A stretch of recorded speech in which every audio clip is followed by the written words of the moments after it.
इस तरह के सेंटेंसेस को इंग्लिश में किस तरह बोलें? वो 2 कौड़ी का आदमी है, इसकी सोच 2 कौड़ी की है, अपनी 2 कौड़ी की घड़ी मुझे मत दिखाओ। 2 कौड़ी, इसके लिए हम लफ्ज़ इस्तेमाल करते हैं टू बिट, और फॉर्मूला है सब्जेक्ट हेल्पिंग वर्ब जो है सेंटेंस के हिसाब से आएगा, प्लस टू बिट और फिर उसके बाद ऑब्जेक्ट।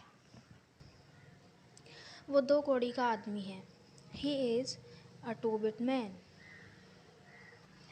इसकी सोच 2 कौड़ी की है, she has a two bit thinking. वो 2 कौड़ी का डॉक्टर है, he is a two bit doctor. इस 2 कौड़ी के इंसान से मैं नहीं मिलना चाहता, I don't want to meet that two bit person. अपनी 2 कौड़ी की घड़ी मुझे मत दिखाओ, don't show me your two bit watch. इस तरह के सेंटेंसेस के लिए हमारे चैनल को सब्सक्राइब कर लें और इस वीडियो को लाइक कर दीजिएगा। Thank you.